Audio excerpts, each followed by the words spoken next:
And the next day, wild horses come and they're like, oh, that's great. And he's like, well, maybe. And then his son gets on the horse, falls off, breaks his leg, and he's like, well, maybe. But that whole saying of like, you really don't know, and things that happen, people are so quick to react that, just wait, let the smoke clear. It may not be as bad as you think, or you could turn it into a positive for sure.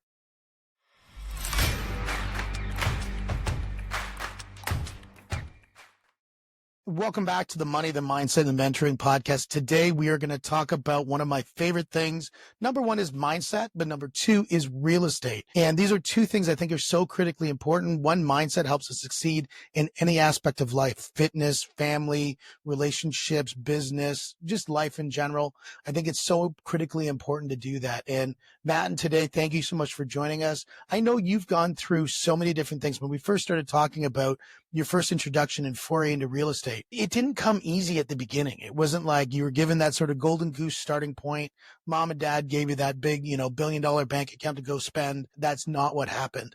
What you were given was adversity. What you were given was challenges, and then you overcame those. So Matin, thanks so much for coming to the show and really sharing that with the people that we're going to talk about.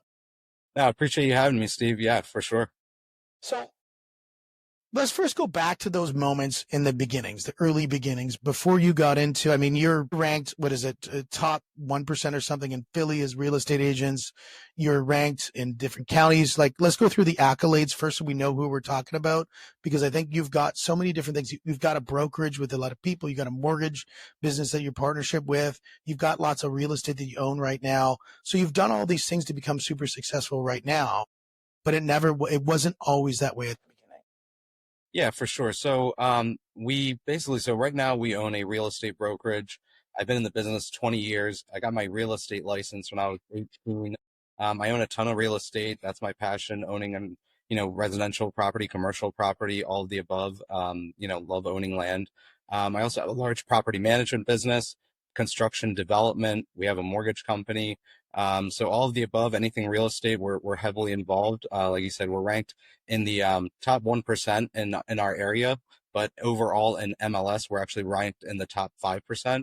I also have gotten various awards, Drexel University 40 under 40, top business leader awards from multiple local counties, Philadelphia Magazine, top agent accolades. So all kinds of stuff. But yeah, we're very blessed. We work very hard, so we're happy to be here. And like you said, it wasn't easy at first. We started off very modest means, me and my family. I lived in a small apartment most of my life. So it wasn't easy. Definitely a lot of adversity there. But I think one of the most important things that kind of got me through it and really had my mindset shaped at a young age was, when you're kind of poor and can't afford a lot of things, your number one priority becomes, how do I not be poor anymore? And number two is, we didn't own a house, we didn't own land or anything like that. So I always had this chip on my shoulder that I wanted to own my own properties, own land, own real estate. So luckily, at a very young age, I knew exactly kind of what I wanted to do and had that target. And I think that's a problem a lot of people have right now is, when people, they go to school undecided and they're not sure what they want to do with their life, this, that, the other, that mindset comes from easy life. And I think kind of being a little living out of necessity and or not out of necessity. So I think that mindset really helped me. But, I can go on and on about our journey there. And after. Well, yeah, one of the things that I think you really has motivated you was doing hard things. And, whether it's physically going to the gym or, jumping into business opportunities that, on the outset look massive. You're constantly quoting Bruce Lee and saying, do not pray for an easy life, pray for the strength to endure a difficult one. And certainly in the way that you've approached things, that's been a mantra. If we go back to the beginning and we kind of say, you're at that moment, things are tough, you're not well off, you don't have anything to rely on, it's hand to mouth. What was the moment that kind of helped you get from that to getting into action, not necessarily where you are today, but just getting into action? Because I think that right there is probably one of the hardest things for people to breach, is going from inaction to being in action. Sure. So I think one of the most important things in life is confidence, and it doesn't come easy. It gets built over time. And I forget where I read this or heard it on a podcast, but I like the description of confidence is when you fulfill promises to yourself.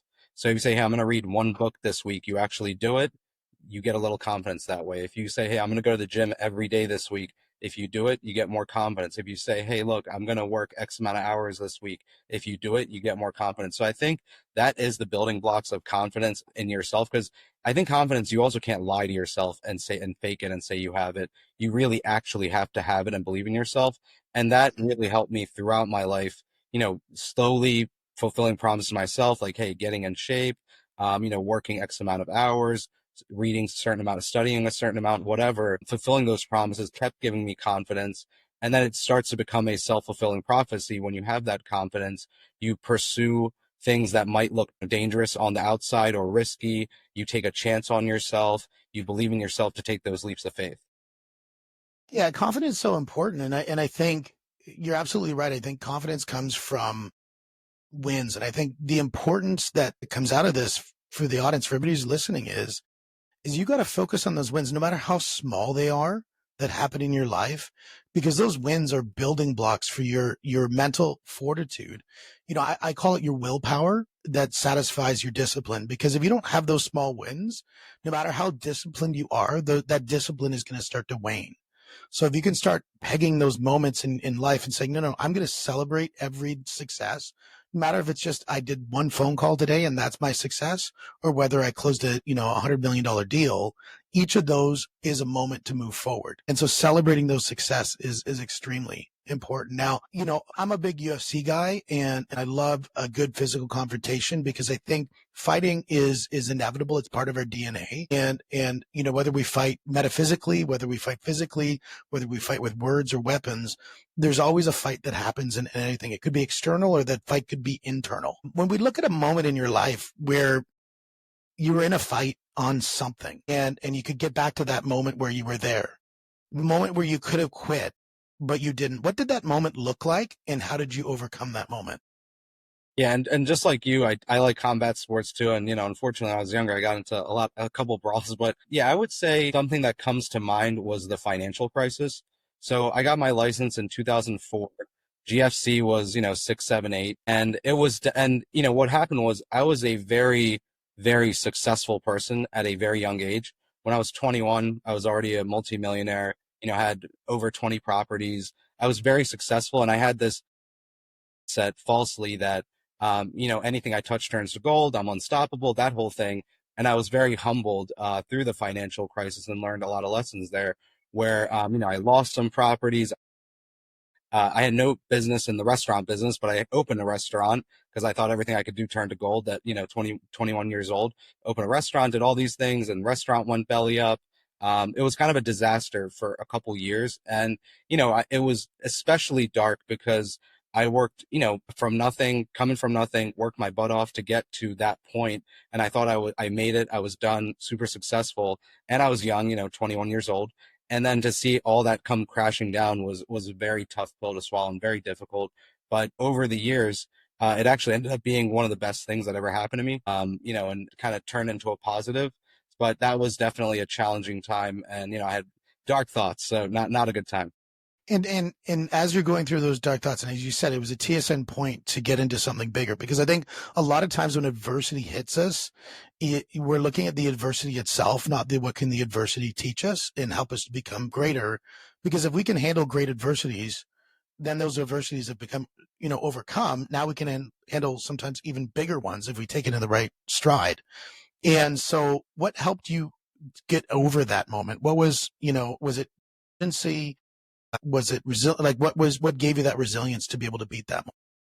Sure. So it was, like I said, extremely challenging and extremely difficult. And I think going back to that confidence of like, hey, I came from nothing. I did it before. I can do it again. And starting to, believing in myself again. And, I had a lot of self-doubts, lack of confidence at that time. It was very challenging. So kind of rebuilding that confidence definitely helped.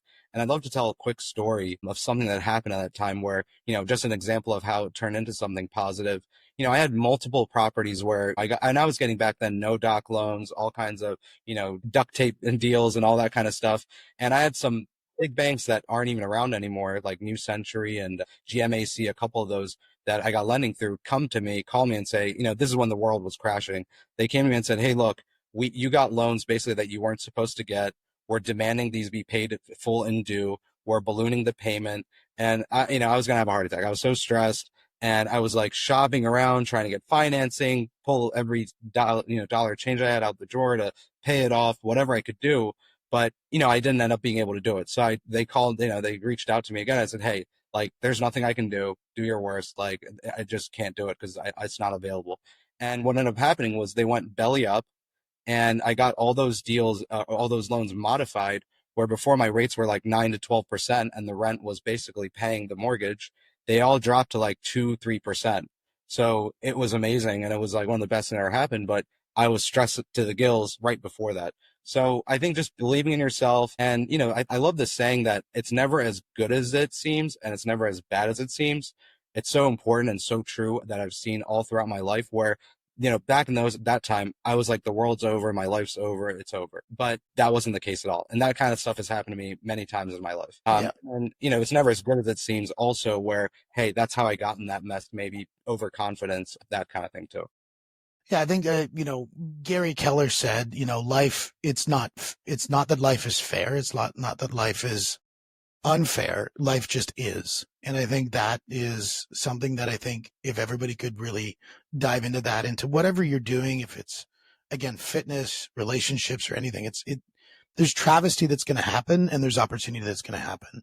And it's your response to that is the one thing that you can control when you're looking at any adversity that comes into your life. I mean, you look at somebody like Michael Jordan. I mean, Michael Jordan, he didn't even make his varsity team in high school, but he became the greatest of all time. Was there another moment that you could look back and say, here's a moment where, again, you ran into that adversity at the time with all the deals coming due? Another moment where you're building out a team because I know you have the brokerage, everything feels like it's going awesome. And then all of a sudden it's like another bump. Yeah, I mean, I can go on and on about those moments. But another moment that just pops in my head is, it wasn't so much of a loss, but just a challenging time was right at the beginning of COVID. A lot of our, like, right when it started, a lot of, when they had quarantines and all that, a lot of our agents started freaking out, and they're like not sure what's going to happen, this, that, the other. And I told them, hey, look, just wait and see, just wait and see. And we don't know what's going to happen yet. And that ended up being the biggest point of time that we've ever had in our business for a few years then. And at that point, my wife just had gotten pregnant, and she was basically giving birth almost at the peak of our real estate business. And she was my, right hand with our business. And she was a huge part of it. So she kind of had to take a back seat, and I was doing all her work myself and my own work. When we were the busiest we've ever been. So that was an extremely challenging time, but in a good way. Our business crushed it. We did very well, but I was definitely stressed to the gills. So, but then we got, after that, it was super busy for a while, and then we got a little break because the market slowed down, and it seems like now it's ramping back up again. So, everything happens. Yeah, there's a lot of cycles that happen in the market, and it's again, how do we respond to it? And I think that's really interesting. I mean, right now in Pennsylvania, I think there's a lot of things that's interesting happening in the market in Pennsylvania. When you look at things like there's a change in property taxes, there's markets that are bolstering, there's markets that are waning. There's a lot of these challenges that happen. And what you're saying is take these challenges and turn them into opportunities. Yep. Yeah. And I mean, to that, saying it's, I love one story with the Chinese farmer where, his horses run off, and he's, really, doesn't really seem very stoic about it. Everybody else is saying, oh, that's so terrible. And then he says, well, maybe. And then the next day, wild horses come, and they're like, oh, that's great. And he's like, well, maybe. And then his son gets on the horse, falls off, breaks his leg, and he's like, well, maybe. But, that whole saying of like, you really don't know, and things that happen, people are so quick to react that just wait, let the smoke clear. It may not be as bad as you think, or you could turn it into a positive for sure. Yeah, absolutely. And each one of those situations, when you look at adversity, I think really what you're kind of talking about is when you look at the adversity, don't look at the adversity as adversity. It's kind of like, I guess it's like when Bruce Lee talked about the idea of fighting without fighting, right? It's like, are you going against the adversarial moment, or are you looking to win? No, I mean, think about a lot of the conversations that we get into. I mean, surely in real estate, you have this happen all the time where there's a tough conversation you have to have with somebody. And rather than proving whether you're right, you're trying to figure out how you can win. And in that sort of situation, if you look at it in your career, where's a moment where you looked for a win rather than than the battle itself or trying to prove to be right or that sort of thing? Yeah, I think not to make confidence a theme, but confidence in that is also so important. Where if you know the facts, if you know the numbers, if you know the data, if you know the statistics, and you're a true master of your craft, then you can kind of have a righteous demeanor about yourself when you talk about things. And I've never been, even the poorest I was or the most successful I was, we've never been desperate for money or really greedy with it, or that wasn't the biggest factor of anything. It was always, hey, look, we want to do right, because when you bless, you get blessed. We firmly believe that, golden rule, kind of, treating others the way you'd want to be treated. And we never do a deal for somebody that we wouldn't do for ourselves. And I talk to everybody like they're my friend. Some people like it, some people don't. Most people that we've dealt with, especially, East Coast attitude with, Philadelphia, people appreciate that. They like it. And I think the best approach that, I preached our agents and our associates to have with clients is say, hey, look, like at the end of the day, you hired us to do a job and we work for you. You're the boss. We'll do whatever you want us to do as long as it's legal and ethical. But here's our opinion, and it's based on these facts, our experience, obviously. These are the numbers. Here's the statistics. Here's the average days on market. Here's the comparable price. Here's the, percentage up or down from the listing price that price properties are selling for, and what's going on in the area. So here's all the facts, but we work for you, and, we'll do as you instruct. Yeah, and I think that goes down to having a discipline of focus on facts, that surround the decision. I mean, most fighters, I think Mike Tyson was the one he said like, do the things you hate like you love it. And when it comes to training, because there's going to be certain things that you need to do, especially as a real estate agent out there. Maybe you're not a numbers person, maybe you're a relationship person, but if you don't focus in on those numbers, you're not going to provide that best service to that relationship. And just like a fighter, a real estate agent needs to train every day. And how do you keep the agents excited about that discipline around training to become the most effective agent they can to service their market? Sure. So I think a big piece of it is leading by example and being a good leader. So when they see you constantly having meetings and training events and hosting different new programs and software and different leaders in the industry, it really promotes that groundwork and that culture. And also success breeds that. A lot of our agents, like one of our realtors was number 15 in the world in Remax. So that was definitely a big accolade. So, I think creating that competition feeling, creating not too much competition, but a healthy amount, and leading by example and setting up different resources for education. And especially if there's anything new that happens in the industry, like the NAR lawsuit, all this AI technology coming into the business, keeping the agents abreast with that and informed and sending them emails and notifications and newsletters, that all breeds it. And I think definitely helps. Absolutely. And I think, just like, every black belt used to be a white belt and they all started somewhere. And as they start somewhere, they get a framework of success. But a white belt can't become a black belt if he's not surrounded by other people who are going through the same journey. And when you look at the journey that people are taking in the brokerage right now, what do you think one of the number one thing that say that white belt's facing, that blue belt's facing, and that black belt's facing today as an agent? Yeah, I think going back to something you said, Steve. So, not being afraid of trying new things and change is so important. Where I've noticed this in myself and everybody else, where, yeah, you might say you're not a numbers person, and it's because you don't have practice, experience, and tried it. Once you get into the numbers, after a while, you don't mind it so much, and you might even become a numbers person. Same thing with reading, same thing with exercise. I think, a lot of people, they have this mental block to just trying it the first time, and then once they try it, they slowly get better and better at it. They don't dread it as much. So I think having that mindset of being able to self teach and grind it out a little bit at first, even though it's hard, it's something new in solitude, definitely helps. Yeah, Brandon Dawson, he said it really well. He said, what you think is what you say is what you do becomes your legacy. And the idea that if you say that you're not a numbers person, you never will be, you've got to win that mental game and say that that is you. One of the things that I've been working on personally is changing my brand. I've always told people that I'm a numbers guy. And now I'm just telling people I'm good looking. So I figure hopefully I can win on that strategy and become the best looking guy on, what is it, Men's Health. Do you think I'm going to win on that one? I think you could do that, and a good-looking guy that knows numbers, so even better. So you're saying I can hit multiple categories and do well then. Oh yeah. In it. I'm perfect. That's good. Yeah. And I think, the personal brand is so important. And I think if you could start to say who you want to become is not necessarily with who you are today, which means you can't be the person you want to be by doing the things that you're doing right now. And I think it comes with that first winning the mindset inside and saying, I've got to change. And, like AI is coming down. There's no question that if anybody is not using AI right now in some form within their business, they're going to be left behind. Full stop.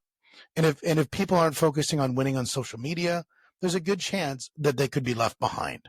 What are some of the other toolkits that people need to focus on as a real estate agent or as an entrepreneur that you think that they really need to hone in on to win in 2025? Yeah, I think you nailed it with AI and your media presence and social media and all. I mean, social media has obviously been around forever, but having your personal brand out there as much as possible is super important to be able to reach as many people as possible. And with AI, I'll give you a quick example of, for example, and I'm obviously you know about this stuff, but the biggest piece we're using it, not the biggest piece, there's a lot of pieces we're using it for. But one piece that makes a lot of sense is to chop up clips, obviously. And if you have to pay somebody to do that or give them the time to do that, it could be, tens of hours of work to do that. But so that's just one example, or even, something as silly as, if you have a website with your business, having the chat bot, if you had to pay somebody to sit there all day chat and, responding to something like that, that's not realistic. So I think especially for small business, leveraging the technology, AI, and, the power of the media is super important because you can cover a lot more ground versus a big company that can afford to hire infinite amount of employees. So I really think that is super important, and in today's world especially. Yeah. Yeah, and I think it goes down to whether I think people's relationship with technology has to change. When you look at technology of old, it would be something like QuickBooks or Excel. It's a tool that you're using. The way technology is today, it's a relationship that you have with a tool. And by that, I mean, when you're working with AI, you're not using AI. It's like you're managing AI. You've hired AI to do a task. And so your expectation needs to change because AI can do the job very effectively, or AI can hallucinate and completely go off script. And we've seen that happen with employees, where employees maybe don't follow the same process that's been prescribed to them. Well, the same thing happens with AI. So the relationship, I think, to technology is different. Whereas before it was, this is a piece of clickety clack software that I'm using. Now I have a relationship with an AI identity, with an agent. And how does that transpire? Yeah, for sure. So, for the people that are in the weeds on it, I definitely know it a little bit surface level, but I would say, you really have to either do your own research or find somebody that knows what they're doing, obviously, but you definitely need to train the algorithm and the bot so that it conducts business the way you want it to. And it depends on what business you're in. So we use a different protocol for our property management business versus our real estate, sales business. So for property management, for example, we have a chatbot for maintenance, and we really wanted that chatbot to be passionate. So if somebody says XYZ happened, it says, "Oh no, are you okay?" Like, very passionate and human and nurturing type, versus if it's a sales chatbot on our real estate website, it's more sales oriented. So, really mastering training your bot and algorithm to work as it should is super important. And that takes time and it gets better and better over time. But I think you nailed it where it's like, hey, look, you have problems with humans too, right? They're not perfect. And you have to kind of think of it as an employee or a tool or a human where you have to kind of, train it, modify it, and kind of keep it abreast with what's going on. Yeah, Maybe absolutely. one more actually for AI that I really like. So for construction, what we like to do sometimes is we'll take an entire, 200-page zoning manual, upload it to the AI and say, hey, go through all this. And then we'll type in a property and say, what can I build here? And then it tells you without you having to go through every code, 200 pages, whatever. Hey, you can build this here. You can't build this here. You need a variance on this one, whatever. So that's another good use case for it in our business for sure. That's a beautiful use case. I love that. And what you brought up actually is pretty interesting because the multifaceted approach you have to real estate is really interesting. Success in real estate can be found in many different ways. Obviously, as a realtor doing, sales, negotiating deals for the benefit of clients, as an investor, leveraging assets, as a broker owner, running a brokerage. And the last thing is property management, managing those properties. When you look at all those, I think that's very much like a Bruce Lee style approach to business because Bruce Lee didn't just focus on the idea of kung fu or karate. He really brought together everything under his whole umbrella of really the origin of MMA, which was Jeet Kune Do. And so if you're looking at that and becoming a master of having all those, how do you be successful at doing everything without doing nothing? Master of everything, master of none. Yeah. So, for me, going back to Bruce Lee, being shapeless like water, formless, fitting into any container, that mindset really is important. And I think to survive long term in this industry, you have to have that mindset. And I'll give you a couple examples there. So, with the brokerage, it's I hate to say it, when I first started, commission splits were 50-50. The commission with a broker and an agent 50-50. The commission for what you would charge a client was closer to 6%. And as time went on, it's been getting less and less commission being charged to the clients, a worser commission split for the broker side. So it's kind of become, I hate to say it, a race to the bottom with that business model. So if you're just solely relying on, selling or buying or selling, real estate for clients and getting commission, especially as a broker when your agents are getting most of the commission, you can't even turn the lights on, you're going to go out of business. So having that mindset is almost part of necessity too, where, we have property management because when, times are tough and things are slow, property management is doing good and the brokerage is maybe not doing great, or property management is doing great, the brokerage is doing, better maybe. But also, with the brokerage side, having a mortgage business where, yeah, or a title company or a insurance company or a construction company where you can squeeze a little bit more out of each deal, but, also being able to give your clients better service and reduced rates and fees and all that kind of stuff. It's a win-win where you're making a little bit more off each deal. Even if the brokerage is a race to the bottom and you're not making money on the exact sale, the brokerage can almost become like a marketing arm for all these other businesses. So it's part of it is out of necessity, but also part of it logically makes sense where, especially if because there's a lot of brokers and agents out there that they are just on the transactional side, sales side. They don't own a lot of real estate or develop their own real estate. So me owning a lot of real estate and developing my own real estate also led to, hey, look, what would help my real estate development or investing business? Having a brokerage or having a mortgage company or having a title company or property management or construction. All those things kind of go hand in hand with that ultimate goal of owning as much real estate as possible. That kind of goes hand in hand and feeds itself. Yeah, the idea that, as an agent, when you walk out to service the need of one client, and if you have only one arrow in your quiver, and that's the only thing you can do, it almost becomes difficult to service the clients that you service because you're only looking for one outcome. And what you're saying is because you have, while it looks like so many things on the go, they have a single-minded purpose of satisfying the need of the agents that you work with and the clients that you serve. Yep, that's Yeah. right. No, I love it, man. That's awesome. And last thing to kind of close things off, if you had to summarize successful mindset in one sentence, what would that be? Ultimate confidence and righteousness where you have the confidence and you can take risks and you believe in yourself to do what you need to do. When I started my brokerage, for example, I was before that I was a licensed agent, but I also had a full-time job as a civil engineering consultant because that's what I went to school for. To take that leap of faith of quitting my job and opening the brokerage, not having that income, that only you can do something like that if you believe in yourself and you're confident. So I think that's a huge part of it, not to make confidence the theme here, but there's a lot of aspects to it. Yeah. Well, I think it is the theme, and I think confidence should be the theme because confidence comes from discipline. Confidence comes from the willpower that feeds discipline. Confidence comes from motivation, and confidence ultimately comes from success. Whether how small or how great, it's up to you, but confidence comes from that. So I think confidence is the theme of this podcast. And Matt, it's been an absolute pleasure having you on the show. And guys, if you're looking for any real estate needs in the Pennsylvania area, take a look at Matin and take a look at his team at Remax. And dude, you've been crushing it, crushing the numbers. You've been doing some great development projects, and I can't wait to see where you're at the end of the year. Thank you, Steve. Appreciate it. Yeah, hopefully we do this again.